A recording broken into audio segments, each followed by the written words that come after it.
Good morning, children, and welcome to your writing lesson today.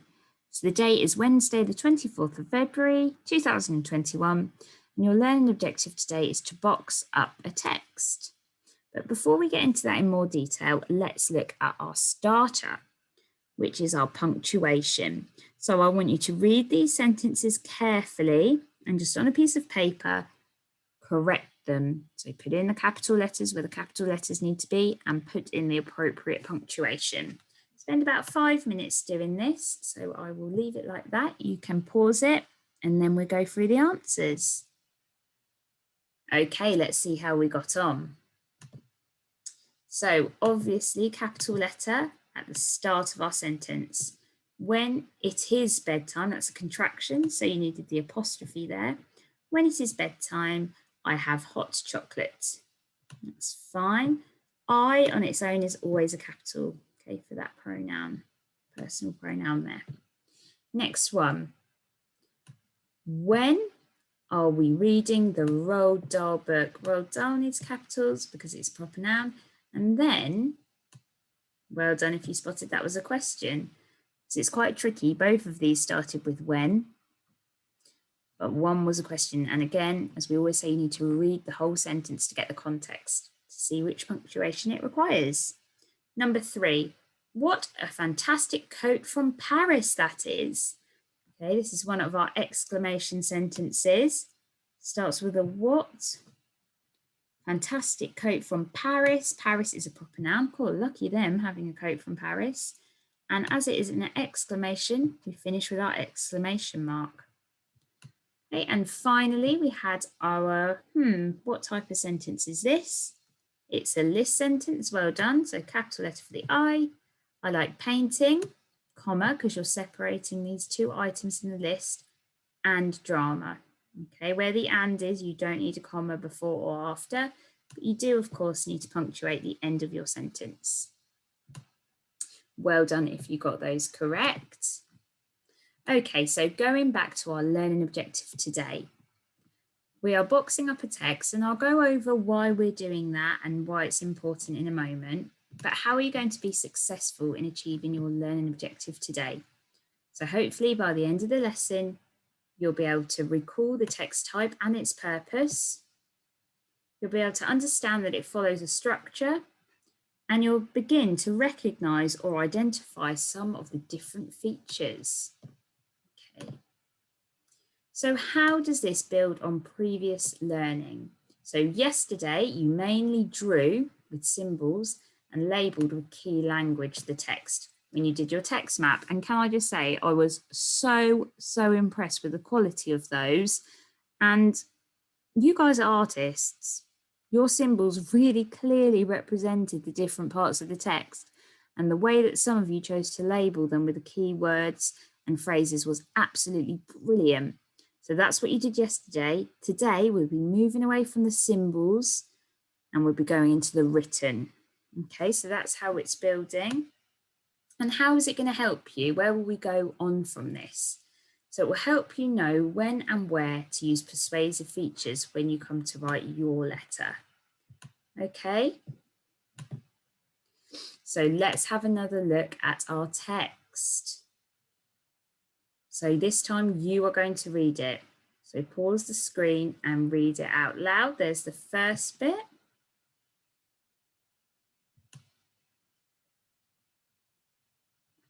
And the next section, pause it and read that. Okay, well done, children. So what text type is this? Is it a recount? Is it a narrative? Is it a newspaper report? Is it a poem? Shout it at the screen or whisper it if you've got to be quiet. It's a persuasive letter. Okay. Sorry guys, the learning objective was wrong there. We are boxing up still. Okay, it is a persuasive letter. And what is the purpose of it? What does persuade mean? That's why we looked at our vocabulary at the start of the lesson, because if you don't understand what persuade means or persuasive, you won't be able to know the purpose. Okay, so the purpose is to persuade somebody. That means to get them to do something or change their opinion on something. So in this case, Mr. Chair wants Miss Smith to get rid of the monkey, Merlin the monkey, who is stealing his favourite snack, which just happens to be bananas. Well done, children. Okay. So what we're going to do today is box up the text, which is different from a story or a text map, because instead of drawing symbols, as I said earlier, you're moving into really sectioning up the text. And some of us will just be saying what is written. Some of us will be going further and looking at key language. And some of us will be finding persuasive features. Okay? So our task is to box up a text. Why? It will help you learn even better the structure of the text and where to use persuasive features. So I'm just going to try and share my one here. Okay, so on your assignment, you'll find this document. Now, for our One Chili Challenge, your box up will look like this. And as you can see, I have already included some to get you started. Okay, so in my sections, I've got this part which says before the main body of text. Okay, and what is written? There's the writer's address on the left-hand side, the recipient's address on the right-hand side, and the date. And then paragraph 1, I've written it says, Dear Miss Smith, it says why Mr. Chair is writing, it lists the problem. Okay, so what you've got to do is fill out the rest of the text map and just say what is written. So you're going to go down, the text is at the bottom, and we got up to why he's writing. And then what else does it say? As you know, I usually absolutely love monkeys. They are beautiful, cheeky, energetic, and hilarious. Okay, so it lists the problem. It explains Mr. Chair usually loves monkeys. Okay, and then you just literally go back down. It says he has had enough. It says he's got to go. Okay.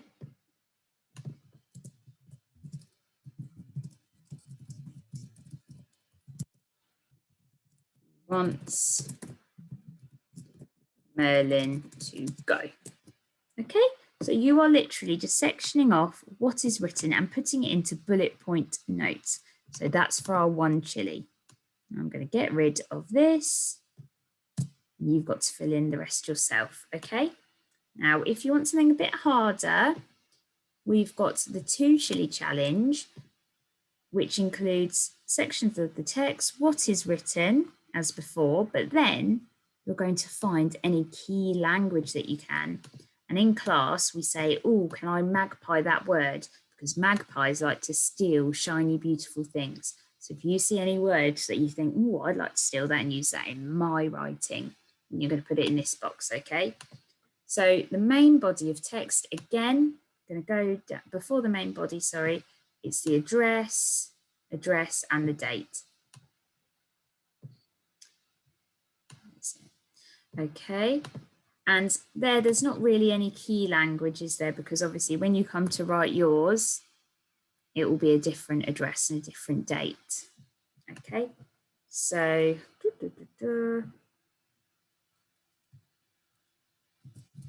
address of writer, left, address of recipient, right. Okay. And when I come to paragraph 1, just so I can model how to find, I am writing to let you know about a very serious problem. So it says why he is writing. and the key language or features I like there, and you can literally copy and paste it. So I like the way he said a very serious problem and then used a colon and then just put your monkey full stop. I think that's effective. So I'm going to put that in there so I can remember it. And then when I come to do my writing, we can go back to this document and see. Okay, and then I'm going to go on to the next bit. This is why he's writing. It says he doesn't like Merlin the monkey. And then I am going to magpie and use that superlative, the naughtiest. Because depending on the problem, you might be complaining about an eyesore in the town. So you might say the ugliest statue I've ever seen. You might be complaining about noisy neighbours, the noisiest neighbours I've ever seen. So by copying that superlative, I'm reminding myself that's a good feature and I think that's effective. Okay, and then you're going to carry on there. And then finally, these chilies are jumping around, aren't they? For my 3 chili challenge, you've got the sections. Sorry, children. Section of the text, what is said, key language features, and then if you can actually say what features they are. So instead of just writing naughtiest, you're able to identify that that is a superlative. And then you can find a list sentence. So usually I love monkeys. They are beautiful, cheeky, energetic, and hilarious.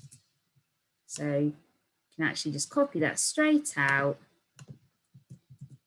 put that in, and then you've identified it's a list sentence. And then for your repetition, if you think that's a persuasive feature as well, you can find and copy that. However, he must go.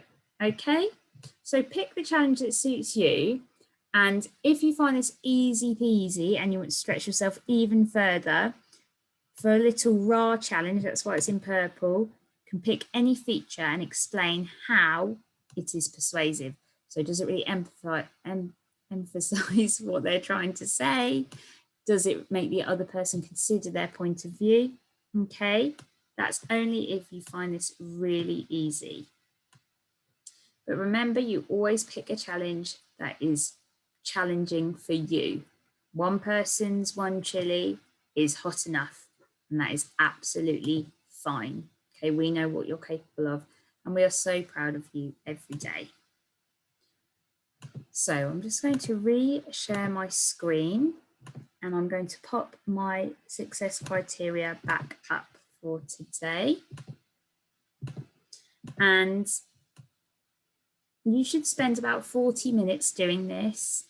Okay, so don't rush it. This is really important to help you learn the structure of the text and box it up. Okay, so good luck, children, and we can't wait to see your learning on that assignment. Bye.